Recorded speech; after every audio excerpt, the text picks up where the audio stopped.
നമ്മുടെ രാജ്യത്ത് പൊതുതെരഞ്ഞെടുപ്പിൻ്റെ ഫലം വന്നിട്ട് ഏതാണ്ട് 2 മാസമാകുന്നതേ ഉള്ളൂ. BJPക്ക് ലോക്സഭയിൽ ഒറ്റയ്ക്ക് ഭൂരിപക്ഷം വേണ്ട എന്ന് ജനം തീരുമാനിച്ച പൊതുതെരഞ്ഞെടുപ്പ്. അതിനുശേഷം പിന്നെ 13 വിവിധ സംസ്ഥാന നിയമസഭകളിലെ 13 സീറ്റുകളിലേക്കുള്ള ഉപതെരഞ്ഞെടുപ്പ് നടന്നു. അതിൽ 2 സീറ്റിൽ മാത്രമാണ് BJPക്ക് ജയിക്കാനായത്. ബാക്കി 10 സീറ്റിൽ വിജയിച്ചത് പ്രതിപക്ഷത്തെ ഇന്ത്യ സഖ്യത്തിൻ്റെ സ്ഥാനാർത്ഥികളായിരുന്നു. 1 സീറ്റിൽ സ്വതന്ത്രനും ജയിച്ചു. പറഞ്ഞു വരുന്നത് ഈ തെരഞ്ഞെടുപ്പ് ഫലങ്ങളെക്കുറിച്ചല്ല, ഈ തെരഞ്ഞെടുപ്പുകളൊക്കെ നിയന്ത്രിക്കുന്ന നിയമത്തെക്കുറിച്ചാണ്. ആ നിയമം എന്ന് പറയുന്നത് 1951 ജനപ്രാതിനിധ്യ നിയമമാണ്. ഈ ജനപ്രാതിനിധ്യ നിയമം തെരഞ്ഞെടുപ്പിൻ്റെ നടത്തിപ്പ്, അതായത് എങ്ങനെ തെരഞ്ഞെടുപ്പ് വേണം, എത്ര കാലാവധിക്കുള്ളിൽ തെരഞ്ഞെടുപ്പ് വേണം, എങ്ങനെയൊക്കെയാണ് അതിൻ്റെ മാർഗ്ഗനിർദ്ദേശങ്ങൾ, ഇത്തരം കാര്യങ്ങളൊക്കെ വിശദമായിട്ട് പരാമർശിക്കുന്നതാണ് ജനപ്രാതിനിധ്യ നിയമം. തെരഞ്ഞെടുപ്പിൻ്റെ നടത്തിപ്പിനെക്കുറിച്ച് മാത്രമല്ല, തെരഞ്ഞെടുപ്പിൽ നടക്കാനിടയുള്ള അഴിമതികളെക്കുറിച്ച് കൂടി ജനപ്രാതിനിധ്യ നിയമം പറഞ്ഞു വയ്ക്കുന്നുണ്ട്. അതിലേറ്റവും പ്രധാനപ്പെട്ടതാണ് ജനപ്രാതിനിധ്യ നിയമത്തിലെ 123-ാം വകുപ്പ്. അതിലാണ് തെരഞ്ഞെടുപ്പ് അഴിമതികളെക്കുറിച്ച് പറഞ്ഞു വയ്ക്കുന്നത്. കറപ്റ്റ് പ്രാക്ടീസസ് എന്നാണ് നിയമത്തിൽ അതിനെ വിശേഷിപ്പിക്കുന്നത്. പ്രധാനമന്ത്രി നരേന്ദ്രമോദിയുടെ ഭാഷയിൽ പറഞ്ഞാൽ ഭ്രഷ്ടാചാർ എന്നാണ് അദ്ദേഹം അഴിമതിയെക്കുറിച്ച് പറയുന്നത്. തെരഞ്ഞെടുപ്പ് ഭ്രഷ്ടാചാരങ്ങൾ എന്ന് വേണമെങ്കിൽ നമുക്ക് പറയാം തെരഞ്ഞെടുപ്പ് അഴിമതികളെക്കുറിച്ച്. അതിൽ തന്നെ ഈ 123-ാം വകുപ്പാണ് തെരഞ്ഞെടുപ്പ് അഴിമതികളെക്കുറിച്ച് പൊതുവിൽ പറയുന്നത്. അതിൽ തന്നെ തെരഞ്ഞെടുപ്പ് 123-ാം വകുപ്പിൻ്റെ 3-ാം ഉപവകുപ്പും 3A എന്ന ഉപവകുപ്പും മതത്തെ തെരഞ്ഞെടുപ്പിൽ ഉപയോഗിക്കുന്നതിനെക്കുറിച്ചും വിവിധ വിഭാഗങ്ങൾക്കിടയിൽ വൈരം വളർത്തുന്ന വിധത്തിൽ നടത്തുന്ന പ്രചാരണങ്ങളെക്കുറിച്ചുമാണ് പറയുന്നത്. നിയമത്തിലെ 125-ാം വകുപ്പും ഇതേക്കുറിച്ച് തന്നെയാണ് പറയുന്നത്. ജനപ്രാതിനിധ്യ നിയമം 123-ാം വകുപ്പിൻ്റെ 3-ാം ഉപവകുപ്പ് നമുക്ക് ആദ്യം ഒന്ന് നോക്കാം. മതം, വംശം, ജാതി, സമുദായം, ഭാഷ ഇതിനെയൊക്കെ അടിസ്ഥാനമാക്കി വോട്ട് തേടുന്നത്, അല്ലെങ്കിൽ ഇതിനെയൊക്കെ അടിസ്ഥാനമാക്കി വോട്ടിങ്ങിൽ നിന്ന് വിട്ടു നിൽക്കാൻ വോട്ടർമാരോട് ആവശ്യപ്പെടുന്നത്, ഇതൊക്കെ തടയുന്നതാണ് ഈ 123-ലെ 3-ാം ഉപവകുപ്പ് എന്ന് പറയുന്നത്. തെരഞ്ഞെടുപ്പിൽ മേൽക്കൈ നേടുന്നതിന് ദേശീയ ചിഹ്നങ്ങൾ ഉപയോഗിക്കുന്നത്, ദേശീയ എംബ്ലം, ദേശീയ പതാക, അങ്ങനെയുള്ള ദേശീയ ചിഹ്നങ്ങൾ ഉപയോഗിക്കുന്നതും ഈ വ്യവസ്ഥ അനുസരിച്ച് തടയുന്നുണ്ട്. ഇനി 123(3)A എന്ന വകുപ്പ് എന്താണ് എന്ന് നമുക്ക് നോക്കാം.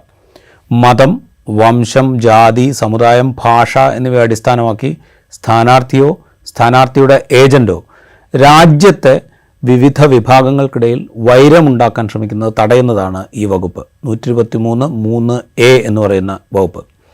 ജനപ്രാതിനിധ്യ നിയമത്തിലെ 125 വകുപ്പ് നോക്കിയാൽ തെരഞ്ഞെടുപ്പിൽ മതം, വംശം, ജാതി, സമുദായം, ഭാഷ എന്നിവയ്ക്ക് പ്രാമുഖ്യം നൽകുന്നതോ പ്രാമുഖ്യം നൽകാൻ ശ്രമിക്കുകയോ ചെയ്യുന്നത് 3 വർഷം വരെ തടവോ പിഴയോ രണ്ടും കൂടിയോ വിധിക്കാവുന്ന കുറ്റമായിട്ടാണ് ഈ വകുപ്പിൽ വ്യവസ്ഥ ചെയ്തിരിക്കുന്നത്. അതുപോലെ തന്നെ രാജ്യത്തെ പൗരന്മാർക്കിടയിൽ വൈരമോ വെറുപ്പോ വളർത്താൻ നടത്തുന്ന ശ്രമം സമാന ശിക്ഷ വിധിക്കാവുന്ന കുറ്റമാണ് എന്ന് ഈ 125-ാം വകുപ്പ് പറയുന്നുണ്ട്. ഇതേക്കുറിച്ച് ഇപ്പോൾ പറയാൻ കാരണം എന്താണ് എന്ന് ചോദിച്ചാൽ അതിന് കാരണം ഇനി താഴെ കേൾക്കാൻ പോകുന്ന വാക്കുകളാണ്. നമ്മൾ ഈ 2024 തെരഞ്ഞെടുപ്പ് പ്രചാരണ കാലത്ത് പ്രധാനമന്ത്രി നരേന്ദ്രമോദി നടത്തിയ പ്രസംഗങ്ങൾ, അതിൻ്റെ പേരിൽ തെരഞ്ഞെടുപ്പ് കമ്മീഷന് പേരിനൊരു പരാതി കൊടുത്ത് നമ്മൾ മറന്നുപോയ പരാമർശങ്ങൾ, അങ്ങനെ പല പരാമർശങ്ങൾ അദ്ദേഹത്തിൻ്റെ ഭാഗത്തു നിന്നുണ്ടായി. ആ പരാമർശങ്ങളിൽ ഒന്നാണ് ഇത്. ആ പരാമർശങ്ങൾ ഉള്ളതുകൊണ്ടാണ് ഇപ്പോൾ ഈ വ്യവസ്ഥകളെക്കുറിച്ച് പറയേണ്ടി വരുന്നത്. पहले जब उनकी सरकार थी उन्होंने कहा था कि देश की संपत्ति पर पहला अधिकार मुसलमानों का है. इसका मतलब ये संपत्ति इकट्ठी करके किसको बांटेंगे? जिनके ज्यादा बच्चे हैं उनको बांटेंगे. घुसपैठियों को बांटेंगे.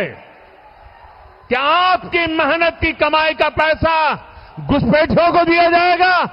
ഇത്തരം പരാമർശങ്ങളെക്കുറിച്ച് ഇതാദ്യമായിട്ടല്ല രാജ്യം കേൾക്കുന്നതോ അതേ ചൊല്ലി നിയമവ്യവഹാരങ്ങൾ ഉണ്ടാകുന്നതോ.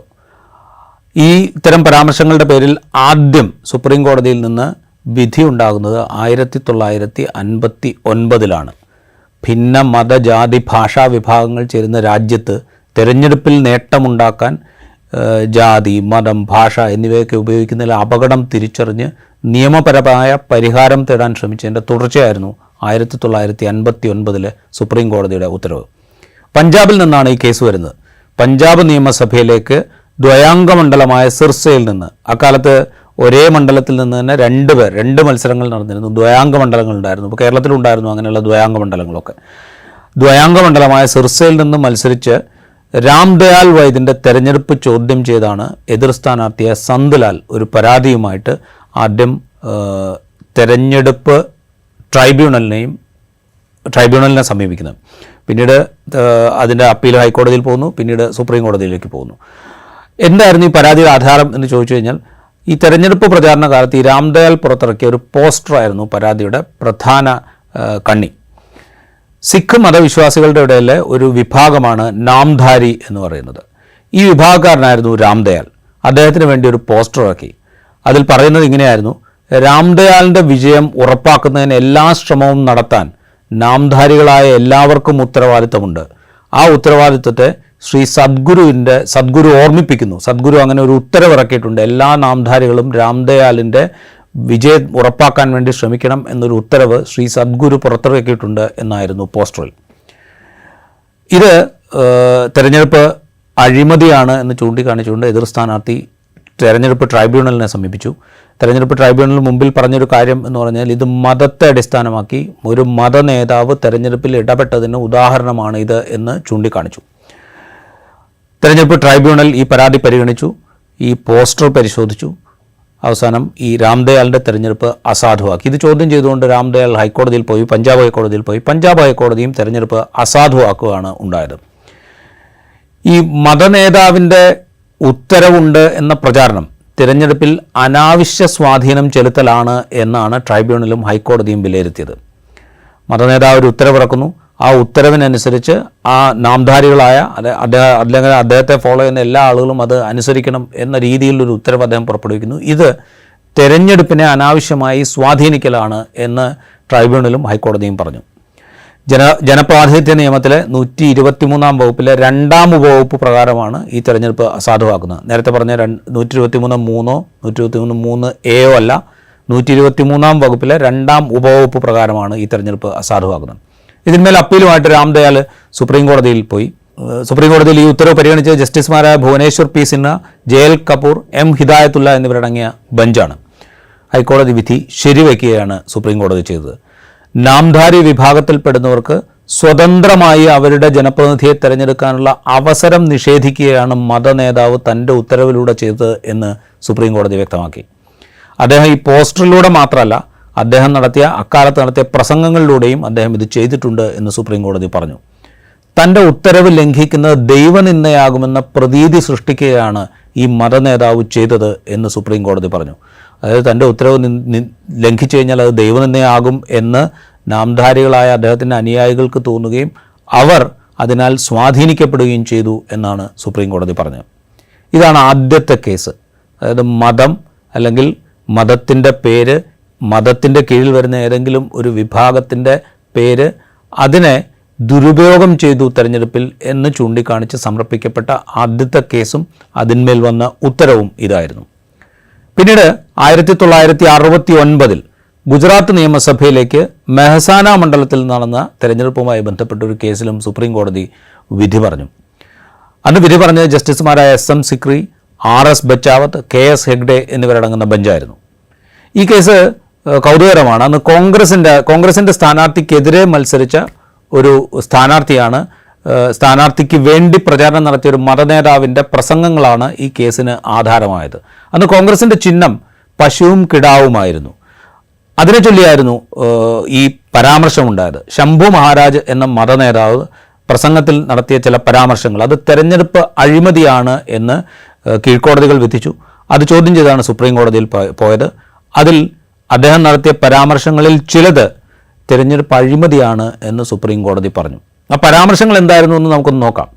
അദ്ദേഹം പറഞ്ഞത് ഇങ്ങനെയാണ്: എല്ലാ കൊല്ലവും പ്രകൃതി ദുരന്തങ്ങൾ ഉണ്ടാകുന്നു, അതിവർഷം ഉണ്ടാകുന്നു, വരൾച്ച ഉണ്ടാകുന്നു, ഭൂകമ്പം ഉണ്ടാകുന്നു, അങ്ങനെ പലതും ഉണ്ടാകുന്നു.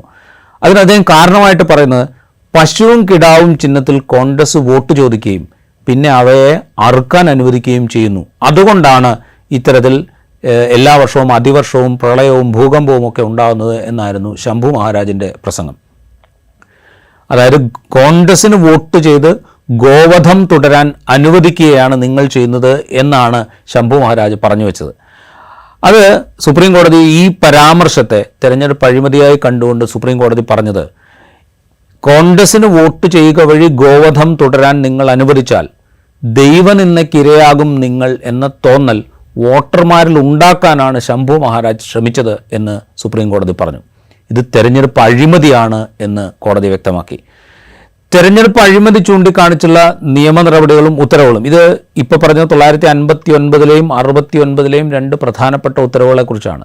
ഇന്ത്യ സ്വതന്ത്രമായതിനു ശേഷം തെരഞ്ഞെടുപ്പ് പ്രക്രിയകൾ ആരംഭിച്ചതിന് ശേഷം മതത്തെയോ അല്ലെങ്കിൽ മതത്തിൻ്റെ പേരിൽ വിവിധ വിഭാഗങ്ങളിൽ വൈരം വളർത്താൻ ശ്രമിക്കുകയോ ചെയ്തത് സംബന്ധിച്ചുള്ള കേസുകൾ ഏതൊക്കെയെന്ന പരിശോധനയിൽ ആദ്യം വന്ന രണ്ട് കേസുകളെക്കുറിച്ചാണ് നമ്മൾ ഇന്ന് സംസാരിച്ചത്. വേറെയുണ്ട് കേസുകൾ. ബാൽ താക്കറെക്കെതിരായ കേസുണ്ട്. അങ്ങനെ പല നേതാക്കൾക്കെതിരെയും പല MLA-മാർക്കെതിരെയും, സുന്ദർലാൽ പട്വ എന്ന് പറയുന്ന BJP-യുടെ നേതാവിനെതിരെ കേസുണ്ട്. അങ്ങനെ പല നേതാക്കൾക്കെതിരെയുള്ള കേസുകളുണ്ട്. വളരെ പ്രധാനപ്പെട്ട ഉത്തരവുകൾ സുപ്രീം കോടതിയുടെ ഭാഗത്തു നിന്ന്, പരമോന്നത കോടതിയുടെ ഭാഗത്തു നിന്ന്, വിവിധ ഹൈക്കോടതികളുടെ ഭാഗത്തു നിന്ന് ഒക്കെ ഉണ്ടായിട്ടുണ്ട്. അതിൽ ചിലതിനെക്കുറിച്ചൊക്കെ തുടർന്നുള്ള ദിവസങ്ങളിൽ വീണ്ടും സംസാരിക്കാം. ഇത് സംസാരിക്കുമ്പോൾ അതിൻ്റെയൊക്കെ ഈ പറയുന്ന വിധികളിൽ, ഈ പറയുന്ന കോടതികളുടെ വ്യാഖ്യാനങ്ങളുടെ പരിധിയിലൊക്കെ വരില്ലേ ഈ വാക്കുകൾ എന്ന ചോദ്യം ബാക്കി നിൽക്കുകയാണ്. पहले जब उनकी सरकार थी उन्होंने कहा था कि देश की संपत्ति पर पहला अधिकार मुसलमानों का है. इसका मतलब ये संपत्ति इकट्ठी करके किसको बांटेंगे? जिनके ज्यादा बच्चे हैं उनको बांटेंगे. घुसपैठियों को बांटेंगे. क्या आपकी मेहनत की कमाई का पैसा घुसपैठियों को दिया जाए?